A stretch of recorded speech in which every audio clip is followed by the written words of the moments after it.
Romanos capítulo 6. Nós vamos ler apenas um versículo que nos traz um ensinamento profundo, importante, atual e verdadeiro.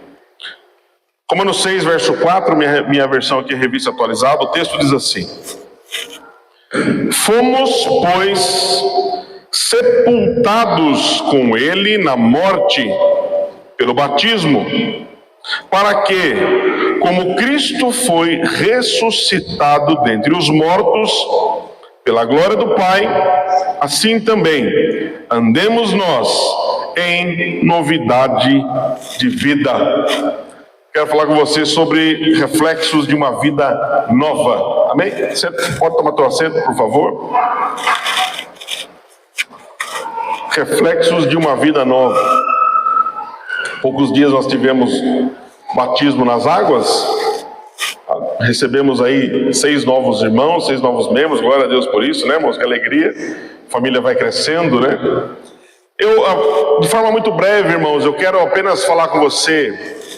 Pode deixar sua Bíblia aberta em Romanos capítulo 6. Eu vou, baseado nesse versículo 4, eu quero só discorrer mais alguns 2, 3 versículos aqui deste capítulo, que nos ensina a esse respeito, sobre esta novidade de vida, sobre esta vida nova, que Paulo está propondo nesse texto. O apóstolo Paulo escreve esta carta aos romanos. Ele escreve a um povo que ele ainda não tinha visitado, era uma igreja que ele não tinha visitado ainda. E a visita que Paulo fez posteriormente, né, foi em virtude da sua prisão. Paulo foi levado preso para lá, e ele preso conseguiu conhecer o povo da igreja de Roma. E ele escreve esta carta, mais especificamente no capítulo 6, ele está trazendo para nós o coração de Deus para a obra de Deus. Ele está revelando para os romanos, e para nós que estamos lendo esta carta hoje, né, ele está revelando aquilo que é o plano de Deus, o propósito de Deus para mim e para a tua vida. Paulo está trazendo um alimento para os romanos, um alimento verdadeiro. Ele está tirando as máscaras, ele está tirando as ilusões da cabeça dos romanos. E ele está dizendo, olha, a obra de Jesus, ela existe, ela existiu e ela continua existindo agora, através do poder do Espírito Santo, para que nós tenhamos uma vida nova. E não para que vivamos como vivíamos, e não para que tenhamos as mesmas atitudes que tínhamos no passado. Paulo está falando sobre isso. Quando ele fala, fomos, pois, sepultados com ele na morte pelo batismo, na morte de Jesus, você e eu fomos sepultados também. É isso que Paulo está dizendo no começo desse versículo. A morte de Jesus representa também a morte da nossa velha natureza. A morte de Jesus representa a morte daquilo que nos levava para o inferno, aquilo que nos condenava. A morte de Jesus não é apenas um calendário. A morte de Jesus não é apenas uma comemoração na Páscoa ou em qualquer outra época. A morte de Jesus, ela traz consigo uma verdade poderosa. E esta morte representada na nossa questão, representada pelo batismo nas águas, é a representação de que nós também morremos. Nós também agora morremos para este mundo, assim, a semelhança de Jesus. Tem alguém que é batizado nas águas aqui? Dá glória a Deus aí. Se você não dá um glória a Deus bonito, quem não é batizado nas águas, ele vai entender que batismo é um peso na sua vida, irmão. Tá bom? Vou dar uma outra chance para você. Quem já foi batizado nas águas, dá um glória a Deus. Eu vou pensar que de fato você está morto mesmo, né? O texto está dizendo isso. Nós somos sepultados com ele na morte através do batismo. A nossa morte para o mundo, ela é representada no batismo. Então, aquilo que precisava morrer em nós foi mortificado no batismo nas águas. Então, todas as vezes que você traz à vida aquilo que estava ou deveria estar morto, você está trazendo para a sua realidade a velha vida, e não a nova vida. Você não quer desfrutar da nova vida todas as vezes que você traz à tona velhas práticas, velhos entendimentos, velhas concepções, a velha forma de você entender a vida, a palavra, a igreja, o reino de Deus. Todas as vezes que você mexe lá para a sepultura, trazendo à tona o que deveria estar morto, você está dizendo que a velha vida continua viva em você. Nós já fomos sepultados. Isso que foi sepultado na tua vida não foi sepultado por homem. Não é algo que foi feito de forma humana. Jesus sepultou o teu pecado. Jesus sepultou o meu pecado através da morte na cruz. E quando você decide por ele, batizando-se nas águas, você está confirmando que de fato aquela velha vida está morta. Às vezes ela quer ressuscitar. Às vezes ela quer ressurgir dentre os mortos. E tudo que está morto, que resolve aparecer novamente, traz à tona, tem mau cheiro, não tem proveito, não tem uso. A velha natureza humana, ela deve continuar e permanecer sepultada. Eu não estou falando do seu passado. O seu passado, você não tem como apagar o seu passado. O seu passado te trouxe aqui. O meu passado me trouxe aqui. As tuas escolhas te trouxeram aqui. E este passado você não tem como deletá-lo da sua vida, mas agora você tem um entendimento de que o que passou, passou. O que ficou no passado deve lá ficar. Os erros que você cometeu no passado devem lá ficar. E a partir de agora, Deus tem uma vida nova para mim e para você. Todos creem nisso, diz amém. A nossa decisão por Jesus sepultou nossos pecados, os nossos erros. E aí ele continua dizendo, para que, como Cristo foi ressuscitado dentre os mortos, pela glória do Pai, ou seja, esse para que o texto está dizendo, indica uma razão. Nós somos sepultados com ele na morte pelo batismo, por uma razão. Tem um motivo, tem um objetivo, e não é um objetivo meramente religioso. Nós fomos sepultados com ele na morte pelo batismo, para que, como Jesus ressuscitou dentre os mortos, nós ressuscitaremos com ele também. Então, meu irmão, Jesus está falando aqui através do apóstolo Paulo, o Espírito Santo está falando para nós, há uma nova vida que está disposta diante de você, que está à sua disposição, ao seu alcance, porque como com ele morremos, com ele também nós ressuscitaremos. Não é ressuscitar a velha vida, mas é ressuscitar para uma nova e abundante vida, porque Jesus nos prometeu isso em João 10:10. O inimigo veio para roubar, matar e destruir, mas eu vim para que tenham vida e vida em abundância. Essa vida, ela começa aqui, essa vida abundante. A vida abundante que Jesus tem para a tua vida começa aqui. Você não aceitou Jesus ou não morreu para o mundo para viver uma vida miserável aqui na terra. Eu não estou falando apenas de dinheiro. Tem gente que tem dinheiro, mas é miserável. Tem gente que tem a conta bancária farta, mas tem um coração miserável. Tem um pensamento miserável. Tem um pensamento longe da palavra de Deus. Deus tem para nós uma vida completamente nova. E ele continua dizendo, assim também andemos nós em novidade de vida. Então é um convite para mim e para você. O convite para mim e para você é, assim também, por causa disso, por esse motivo, andemos nós em novidade de vida. Então, a questão aqui é uma decisão agora. Há uma decisão que você e eu precisamos tomar. Andar em novidade de vida, um posicionamento novo, uma nova forma de enxergar a vida, uma nova forma de enxergar o casamento, uma nova forma de enxergar a criação dos filhos, de enxergar os negócios, finanças, dinheiro, profissão, relacionamentos. Andemos nós então em novidade de vida. Deus tem para mim e para você uma vida totalmente nova. Mas é um convite para mim e para você. É uma decisão que agora é nossa. Jesus morreu na cruz e ressuscitou. E não é por osmose, não é por Bluetooth que você e eu receberemos uma vida nova. mas é por uma decisão. É por um preço a se pagar.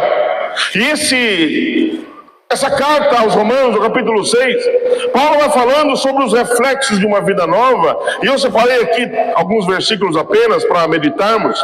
Ele diz assim no versículo 8: ora, se já morremos com Cristo, cremos que também com Ele viveremos. O primeiro reflexo de uma nova vida aqui que eu enxergo nesse texto é a esperança. Quem vive a vida antiga, quem tem a vida morta, quem tem a vida baseada naquilo que se passou ou que deveria ter sido sepultado, não tem a verdadeira esperança. É só você trazer à tua memória como era a tua vida antes de você se entregar a Jesus. Qual era a tua esperança?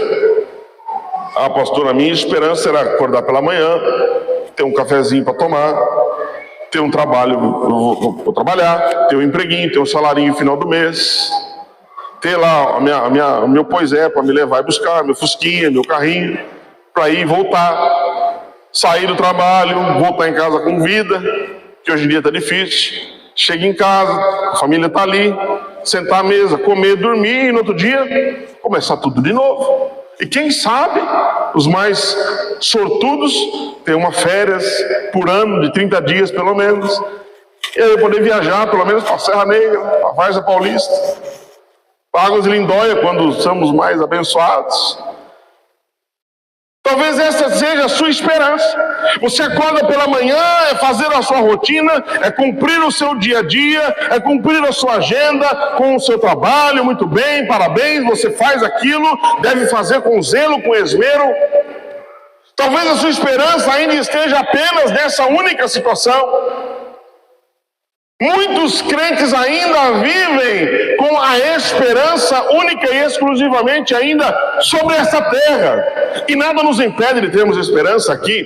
Nada nos impede de esperarmos que o governo do Brasil melhore, que a finança do Brasil melhore, que as coisas vão bem. Nada nos impede, nós somos um povo que podemos colher o melhor desta terra. Deus separou para nós o melhor da terra.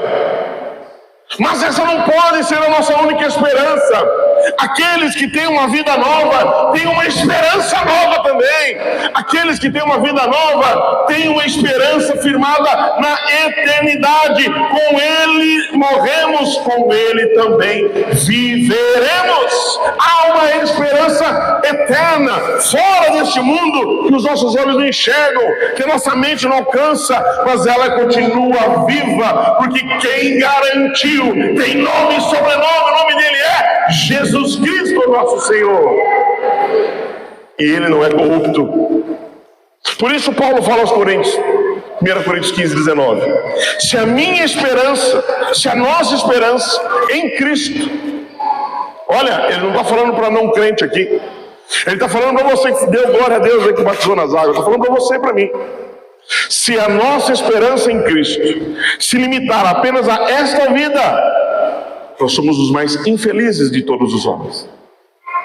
Pastor, eu não devo esperar nada dessa vida? Biblicamente não.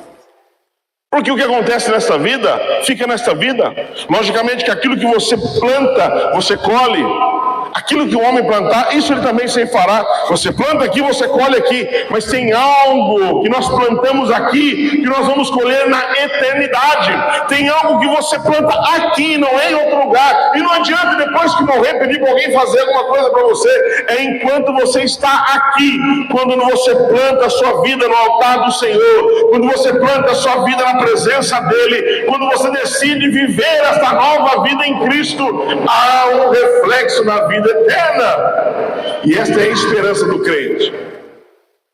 Essa é a esperança do homem e da mulher de Deus. Paulo fala isso. Paulo era um perseguidor da igreja. Paulo era um assassino de crente. Ele matava crente, ele encarcerava. A Bíblia diz que Paulo entrava nas casas, arrastava as pessoas e encerrava-os no cárcere. Este homem que fazia isso com os cristãos, ele escreve aos Colossenses falando sobre a sua nova vida. Ele fala da mudança que ele teve. Ele diz assim, capítulo 1, verso 24: agora me regozijo nos meus sofrimentos por vós. pela igreja que eu perseguia, pela igreja que eu matava. Agora a minha alegria é estar junto com vocês. Olha o que ele está dizendo: e preencho o que resta das aflições de Cristo na minha carne, a favor do seu corpo, que é a igreja, da qual me tornei ministro de acordo com a dispensação da parte de Deus, que me foi confiada a vosso favor, para dar pleno cumprimento à palavra de Deus, um ministério que estivera oculto dos séculos e das gerações, agora, todavia, se manifestou aos seus santos, aos quais Deus quis dar a conhecer qual seja a riqueza da glória deste ministério entre os gentios, isto é, Cristo em vós, a esperança da glória. Ei, meu irmão, essa é a verdadeira esperança. A verdadeira esperança é você chegar na tua casa e às vezes olhar para os teus filhos, você não tem tudo que você gostaria de dar para eles, ou talvez eles não tenham tudo que eles poderiam ou mereciam ter, mas você olha para aqueles olhinhos brilhando e fala: Cristo em vós, a esperança da glória. Você pode não ter a melhor roupa, o melhor sapato, mas tem Cristo no teu coração, a esperança da glória. Você chega em casa, está faltando alguém do seu lado, está faltando algo para acontecer, parece que as coisas não acontecem como você gostaria, ou na velocidade que você gostaria, mas você olha para o céu e fala: Cristo em mim, a esperança da glória. Ei, meu irmão, você está entendendo o que eu estou pregando aqui? Você chega na sua casa, na sua vida, no seu trabalho, a nossa alegria, como Paulo fala, é Cristo em vós, a esperança da glória. Chega no teu trabalho amanhã, olhe para aquelas pessoas, as mais terríveis possível, e coloca isso no teu coração: a minha esperança que é Cristo nestas pessoas, a esperança da glória. Deus não nos chamou para ter apenas expectativa para esta vida, nesta vida que não nos faltará absolutamente nada. Ele nos garante o pão, Ele nos garante o alimento, Ele nos garante a alegria, Ele nos garante a paz, Ele nos garante tudo o que precisamos. O que nós temos que fazer é, a partir de agora, nesta nova vida, apresentar também uma nova esperança.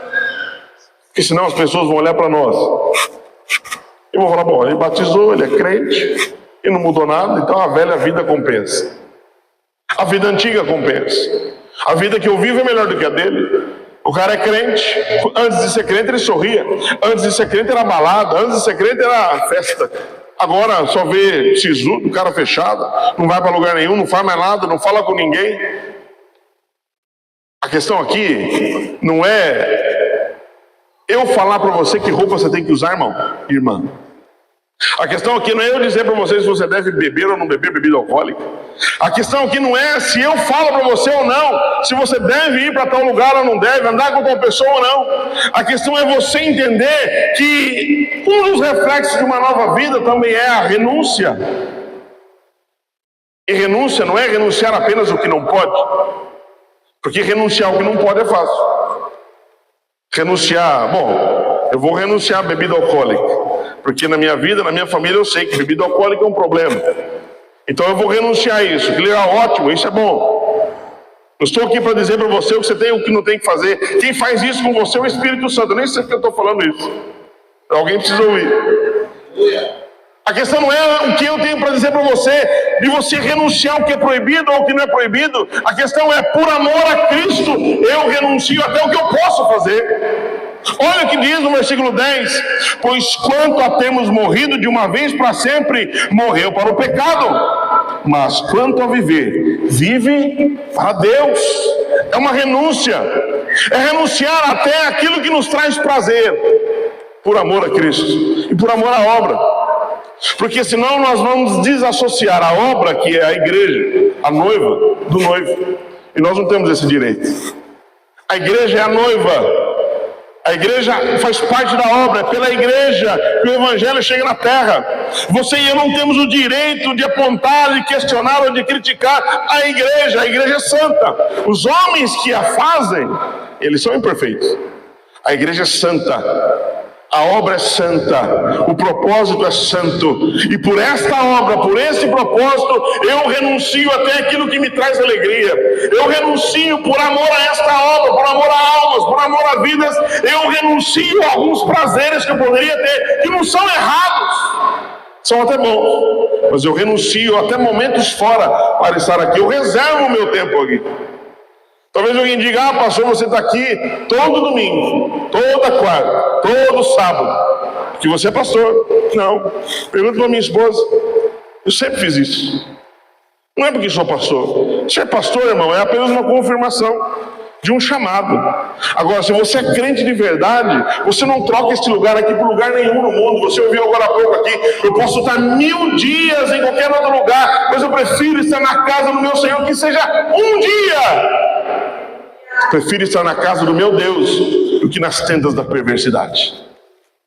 Existem muitas tendas da perversidade chamando você de volta.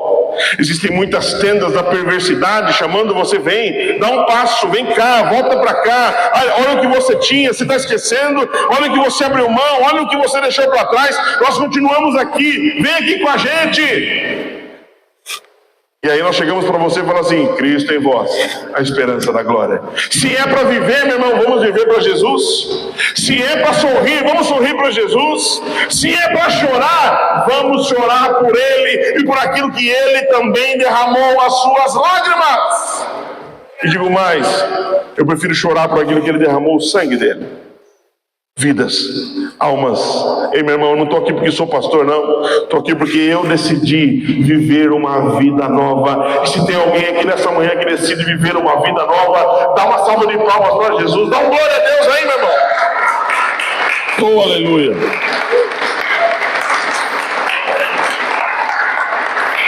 Filipenses 1:21, Paulo fala: porquanto para mim o viver, a vida, é Cristo. O morrer é lucro. Ou seja, se eu morrer, tá bom. Se eu viver, eu vou viver para Cristo. Se eu viver, não vou viver para mim mais. Não é para mim mais que eu vivo. Mas pastor, veja bem. Eu vejo bem, ó, uso até óculos para ver bem. Veja bem, não é para mim. Irmãos, eu não estou aqui falando. Veja só. Não estou aqui dando um culto de doutrina. A partir de agora, na casa de Deus, você não pode usar roupa assim. Você não pode. Não, irmão, não é isso. É vida nova. A pergunta de Deus para nós: você quer viver uma vida nova? Sim ou não? Prepare-se para as renúncias. Vida nova não tolera vida antiga. Vida nova não tolera a prática antiga, pensamento antigo. Vida nova não tolera companhias que não agregam. Vida nova não tolera pessoas na comunhão. Estou falando de comunhão. Porque você pode continuar tendo contato. Eu tenho contato com muitas pessoas, inclusive no culto de ordenação, no sábado retrasado. Convidei um colega de trabalho, porque eu não via ele há mais de 10 anos, pastor. Falei para o senhor, né? Não via ele há mais de 10 anos, Marco. Antes de conhecer o Marco ainda. Não via ele. Eu falei: eu mandei, irmão. Sei lá porque eu mandei o convite de ordenação para ele, né? Eu mandei. Mandei porque eu falava de Jesus para ele. Mandei. A resposta dele foi: eu faço questão de estar aí. Falei: não, que bom, né? Glória a Deus. Ele pensa num cara religioso. Não vou falar a religião dele, porque você vai saber. É daquele, sabe? Forte o negócio. Mandei, Denilson, o convite da ordenação. Ele nem sabe o que é ordenação, a cabeça dele. Ele foi, fez questão de ir, e estava lá. Subiu lá, quando eu olhei aquele cidadão no cima do púlpito, falei: quem que é essa pessoa? Eu fiquei pensando em Jesus, um bigodão. Falei: nossa, quem que é? Ah, lembrei. Aí dei um abraço, falei: que legal, que bom. No dia seguinte, ele mandou uma mensagem: olha, que lindo aquilo, nunca mais esqueci de quando você apresentou Jesus para mim. Eu quero a partir de agora conhecer e caminhar com esse Jesus que você me apresentou lá atrás. E digo mais, fala para mim qual que é o horário da escola bíblica de um dia, porque eu vou levar meu irmão que está com uns problemas de vício e tal, vou levar meu irmão comigo na escola bíblica de vocês, porque eu acredito que aí tem o Jesus que você me ensinou a crer. Ô, meu irmão,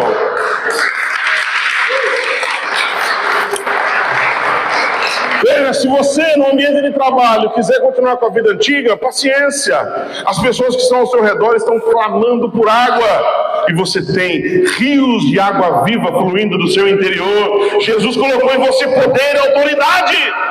Jesus não colocou em você uma fé morta. morta, uma vida morta. Ele tirou você do império das trevas, Ele te levantou dentre os mortos. Você morreu para este mundo, meu irmão. Deixa esse mundo de lado. Se for para conviver com o mundo, seja para pregar o evangelho para o mundo. Traga para a sua comunhão, traga para a sua intimidade pessoas que vão caminhar contigo para a eternidade também. Pessoas que vão viver contigo uma vida nova. Versículo 12 e 13, para encerrar, ele diz assim: não reine, portanto, o pecado em vosso corpo mortal, de maneira que obedeçais às suas paixões. Verso 13: nem ofereçais cada um os membros do seu corpo ao pecado, como instrumento de iniquidade. Ele continua: mas oferecei-vos a Deus como ressurretos dentre os mortos, e os vossos membros a Deus como instrumentos de justiça. O último reflexo aqui que eu quero falar com você de uma vida nova é uma vida de propósito. Existe um propósito em você ter uma vida nova. Se você não entende este propósito, você não está vivendo uma vida nova. Você pode ter tomado um banho num batistério, numa piscina, lá falando que se batizou nas águas. Mas a vida nova, ela não começa automaticamente. É você que se decide por ela. Você, quando toma uma decisão por Jesus, a partir de agora, os seus membros, e quando ele fala os seus membros, a gente pode traduzir aqui para as suas habilidades, os seus recursos, a sua forma de viver, o seu conhecimento, a sua empresa, o seu negócio, os seus clientes, o seu dom, o seu talento. Você pode usar estes membros, esses recursos, para o pecado, para a iniquidade. Você tem um talento notório, você tem um dom natural que Deus deu na tua vida, você é alegre, você atrai pessoas, e por que é que você não usa isso para ganhar almas? As pessoas olham, parece que você tem um sorriso diferente. Olha, você tem uma história de vida que eu acho interessante. Usa isso, meu irmão, para contar sobre a tua salvação. Aquilo que nós vivemos tem um propósito. Deus colocou em você uma vida nova, não para que você continue fazendo coisas velhas com aquilo que é novo, mas que a partir de agora, os seus membros, os seus recursos, os teus filhos, a tua casa, o teu emprego, tudo que circunda você, a partir de agora, tenha um único propósito: ser instrumento de justiça. Deus chamou cada um de nós para que a partir de nós sejamos instrumentos para a justiça dele, não da nossa. Deus coloca em nós condições, recursos, nós temos para exercer a justiça de Deus nessa terra. E a justiça de Deus é Jesus, irmão. Ele é a justiça de Deus na terra, porque Deus amou o mundo de tal maneira que deu. Esse dar de Deus representa a nossa justificação. Ninguém é justo nesse mundo se não passar por Jesus. Se você quer ser um instrumento de justiça, se Deus tirou você da morte, se Deus livrou você do inferno, foi para que você tenha um único propósito: ser nesta terra um instrumento de justiça, da justiça de Deus e não da sua. Porque é muito mais fácil. Nós somos tendenciosos a expressar a nossa justiça, a nossa forma de pensar, o nosso método, a nossa metodologia, a nossa crença, e queremos fazer a justiça da nossa forma. Mas Deus não te chamou para isso. Deus não te chamou para uma nova vida, para você ser um instrumento da sua justiça. Às vezes dá vontade de estrangular as pessoas. Você passa nervoso, dá vontade de enforcar. Às vezes você passa por situações, você ensina, né, Rose? Ensina, fala, e a pessoa continua permanecendo na mesma questão. E a sua vontade é a sua justiça própria, é ir lá esfregar, abrir a cabeça, rachar o crânio e colocar. Dá vontade ou não dá? Já passou por isso, irmão? Eu também. Mas não é pela nossa justiça, é pela justiça dele. Você é um instrumento da justiça do céu nessa terra. Você só vai ser um instrumento da justiça no céu, nessa terra, se você entender o propósito. Se esse é o teu propósito, aonde você estiver, você vai expressar a justiça de Deus na terra. Pode estar do seu lado a pessoa mais fedida do mundo, pode estar do seu lado a pessoa mais criminosa do mundo, pode estar trabalhando com você a pessoa mais problemática, ela fala coisas horríveis, você tem nojo de estar perto daquela pessoa, a sua vontade é sair, mas tem um propósito de você estar ali, tem um propósito de Deus ter te colocado ali, tem um propósito às vezes até nos problemas que nós passamos, tem um propósito até nos reveses, nos erros que nós cometemos, tem um propósito. Deus te colocou ali para você expressar a justiça do céu naquele lugar. Aquela pessoa não seria alcançada por outra coisa, aquela pessoa não seria alcançada por uma religião. Deus colocou ali um instrumento de justiça, e esse instrumento de justiça não é um anjo do céu, é você, meu irmão, é você, minha irmã, com as suas imperfeições, com o seu jeito de ser, com a sua história de vida. Ele colocou você ali como um instrumento da justiça de Deus. Tem gente doente do seu lado, você é a justiça de Deus naquele lugar.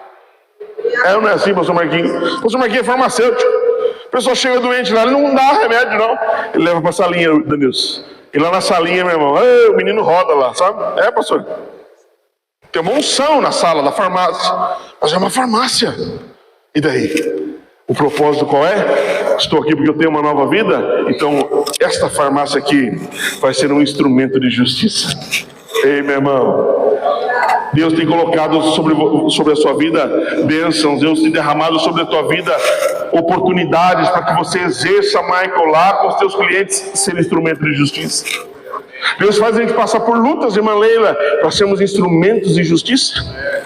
Deus às vezes coloca a gente de uma forma envergonhada, às vezes humilhado, sabe? Para sermos instrumentos de justiça, Carol. Deus faz isso com a gente. A gente passa às vezes situações tão difíceis, Dani, e a gente não entende. A gente quer resposta, justiça. Eu quero saber o que está acontecendo. Deus está levantando você como instrumento de justiça. Situações que acontecem, às vezes falam, cadê o telefone do pastor? Vamos ligar para o pastor. Liga para o pastor. Eu costumo atender sempre. Mas Deus colocou você ali como instrumento de justiça. Discussões, dissensões, às vezes problemas. Que você fala, nossa, se o pastor estivesse aqui, ele resolvia isso aí. Não, Deus colocou você ali. E é por isso que nós estamos falando sobre o Deus do sobrenatural. Porque pelo nosso natural, Gustavo, a gente não vive isso. E às vezes a gente deixa de viver porque a gente vive no natural. Pela forma humana, pela justiça humana, Giane. Pela justiça humana a gente não vai conseguir exercer o propósito que Deus tem para a nossa vida, André. Mas pelo sobrenatural. Por aquilo que Deus derrama pela sua vontade. E Deus derrama sobre nós pela vontade dEle. Por amor a cada um de nós, para nos fortalecer, para nos capacitar, para nos equipar para uma guerra que é espiritual. Você não pode mais chegar no teu trabalho, no teu convívio, no teu ambiente e achar que o que está acontecendo ali é normal. Isso aqui é normal. Eu não posso mais olhar notícias do nosso país, ver a situação que está e falar, isso aqui também é por causa disso, é por causa disso. Não. Não é normal. Não é natural. Eu não posso mais olhar para a minha vida, para a minha família e ver que um não quer mais ir na igreja, o outro também é assim, o outro está lá deitado, debruçado. Isso aí também, isso passa, é fase. Não trate normalmente aquilo que é sobrenatural. Não trate com desprezo aquilo que é uma oportunidade de você ser um instrumento de justiça. Olhe para a situação que você está vivendo e enxergue o sobrenatural. José estava numa prisão, mas também foi acusado. Foi acusado injustamente. E daí? Eu estou aqui, deixa eu ligar minhas anteninhas espirituais aqui, porque alguma coisa vai acontecer. Eu não estou aqui à toa. Mas é uma prisão, humilhação, mas não é à toa. Tem um propósito nessa prisão. Tem um propósito de eu estar aqui. Uma hora alguém vai ter um sonho aí e Deus vai me usar. Que um dia Ele me usou, um dia Ele me deu um sonho. Eu errei um pouquinho por falta de maturidade, mas agora eu sinto que eu estou preparado. Então a pessoa, quem vai ter sonho? O copeiro teve um sonho, o padeiro teve um sonho. E aí? É assim, assim, assim. Opa! Eu pude ser usado como instrumento de justiça. Vai chegar uma hora que esse instrumento de justiça vai ser colocado num patamar elevado diante do faraó. O faraó teve um sonho, você sabe a história. Ele sonhou, vacas gordas, vacas magras, espigas ruins, espigas boas. E aí, o que é isso? Não sei. Chama o mago lá, o mago não sabe. Chama lá o pai de santo, não sabe. Chama lá o outro lá, não sabe. Chama lá a Carola lá, não sabe também. Quem é que sabe? Até um injustiçado lá na cadeia lá. Quem que faz lembrar? O Deus do sobrenatural. Tem alguém que está na cadeia lá, mas ele vive uma vida diferente, cara. Ele não era para estar lá. Chama ele lá. Ele tem algo para dizer. E ele vai dizer algo para aquele homem que não estava nos jornais, não estava nas redes sociais, estava no céu. Então você só vai acessar o céu se você estiver conectado com ele. Se a tua vida é conectada com a internet, se a tua vida é conectada com problemas, se a tua vida é conectada com teus afazeres, com os teus desejos, suas vontades fisiológicas, físicas, você nunca vai conseguir acessar o sobrenatural. O sobrenatural está aqui, meu irmão. Você está vendo ele? O sobrenatural está aqui. Ele só é acessado por quem vive uma vida nova. E Deus te chamou para viver uma vida nova. Porque o propósito de viver uma vida nova é você viver no sobrenatural. E não mais naturalmente. Chega, meu irmão, chega, minha irmã, de derramar lágrimas e não usar isso como um instrumento de justiça. Chega, meu querido e minha querida, de pedir coisas para Deus, sem que isso, quando vier a ser realizado, se transforme em um instrumento de justiça. Deus tem prazer em nos abençoar, Daniel. Deus tem prazer em nos abençoar, Marliana. Deus tem prazer em curar a gente do câncer. É ou não é? Mas pra quê? Vai ficar caladinho, sentadinho lá, tomando um chazinho com a pantufinha no pé? Tem todo o direito. Tem todo o direito. Venceu um câncer. Não era para estar aqui.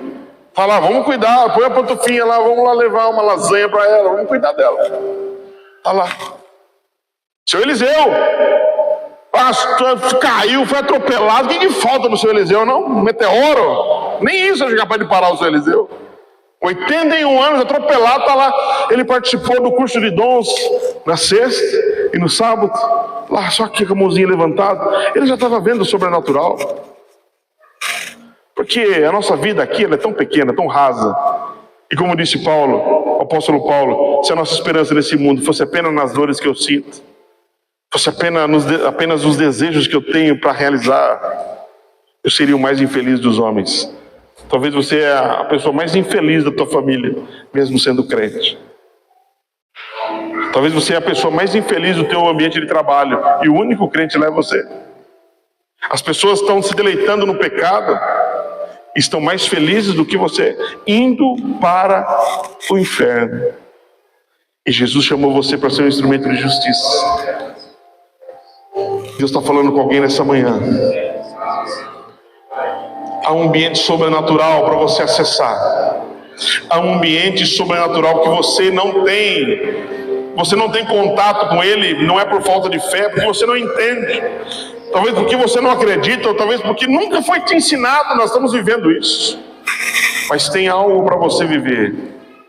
Tem um ambiente para você experimentar. E esse ambiente se chama casa de Deus. Casa do Pai, família, casa de Deus. Fecha os teus olhos. Um pouco.